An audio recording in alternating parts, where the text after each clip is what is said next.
कुंडलपुर के बड़े बाबा की जय, चिंतन पार्श्वनाथ भगवान की जय, संत शिरोमणि आचार्य भगवान श्री विद्यासागर जी महाराज की जय, निर्यावक मुनि श्री समता सागर जी महाराज की जय, आकिंचन्य धर्म की जय, सागर जी महाराज की जय। आज आकिंचन्य धर्म है। कल जो धर्म था वह इस धर्म को प्राप्त करने का एकमात्र अभ्यास था। त्याग आत्मा का स्वभाव नहीं है। आत्मा का स्वभाव तो आकिंचन्य है। आकिंचन्य क्या है? गुरुजी कहते हैं संगी साथियों की तो बात दूर है, मैं मेरा और तू तेरा की सूक्ष्म प्रणति भी आत्मा को भारी बनाती है। संगी साथियों की तो बात दूर है, मैं मेरा और तू तेरा की प्रणति भी आत्मा को भारी बनाती है। खाली और हल्केपन की इस ऊर्ध्वगामी यात्रा में, खाली और हल्केपन की इस ऊर्ध्वगामी यात्रा में आकिंचन्य आत्मा ही अकेली मुक्ति को पाती है। आकिंचन्य आत्मा ही अकेले मुक्ति को पाती है। जो संसार पतन के कारण उन विकल्प जाणों को छोड़ निर्विकल्प निर्द्वंद्व आत्मा निज निज लीन उसी में हो, यह आत्मा जब तक उन विकल्प जालों को छोड़ेगी नहीं, तब तक यह आत्मा उस आकिंचन्य को प्राप्त नहीं कर सकती है। आकिंचन्य का अर्थ है संपूर्ण त्याग, चाहे वह परिग्रह अंतरंग का कसाय के रूप में हो और चाहे वह परिग्रह 10 प्रकार का बाहर दासीदास आदि के रूप में हो। सभी प्रकार के 14 परिग्रहों का पूर्णतः त्याग का नाम आकिंचन्य है।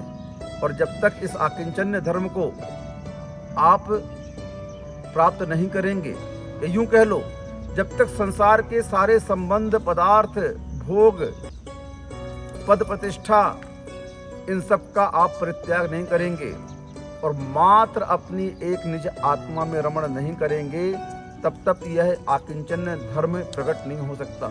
और जब तक यह आकिंचन्य धर्म प्रकट नहीं हो सकता, तब तक आपको मुक्ति का लाभ हो ही नहीं सकता है।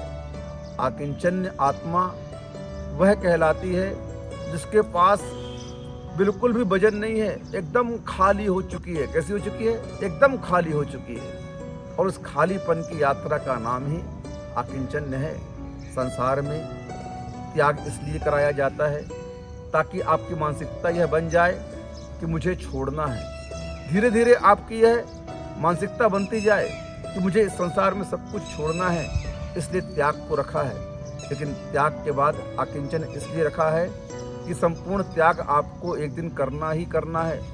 इस प्रकार की मानसिकता अपने जीवन में बनाएं कि मुझे आकिंचन होकर के इस संसार से विदा होना है, ताकि मेरी आत्मा स्वस्थ बन सके, हल्की हो सके, ऊर्ध्वगामी गमन कर सके।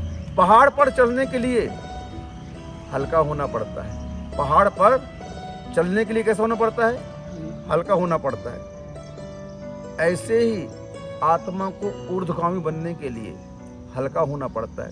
संसार का जो आडंबर आपने लाद रखा है, संसार के जो संबंध, परिग्रह, विषय भोग आपने अपने सिर पर लाद रखे हैं, इन्हें उतार करके रख दे तो आपकी इस ऊर्ध्वगामी चढ़ाई यात्रा में आपको सुविधा हो जाएगी। क्योंकि यात्रा करने का आनंद कब आता है?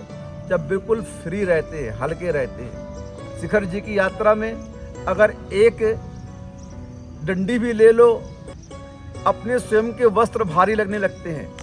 जब उन्हें उतार दो तो आहा, बड़ा रिलीफ महसूस होता है। ऐसे ही मोक्ष मार्ग में है। जब तक आप संपूर्ण त्याग नहीं करेंगे, तब तक आकिंचन्य धर्म प्रकट नहीं हो सकता है। इसलिए आप लोग इस त्याग धर्म के माध्यम से ये धारणा बनाएं कि संसार में मेरा कुछ भी नहीं है, और इस धारणा को इतना प्रबल कर लें कि एक दिन आप संसार के सभी पदार्थों को छोड़ करके उस आत्मा को बिल्कुल वेटलेस कर दें, इतना हल्का कर दें कि यह आत्मा ऊपर जाने में किसी भी प्रकार की असुविधा महसूस ना करे। यही आकिंचन्य है। आप लोग इस आकिंचन धर्म को प्राप्त करें, संसार के उस ममत्व को त्याग करें और वीतरागता को अपना मुख्य आधार बनाएं, जो आत्मा का स्वभाव है। इन्हीं भावना से अहिंसा परमो धर्म की जय।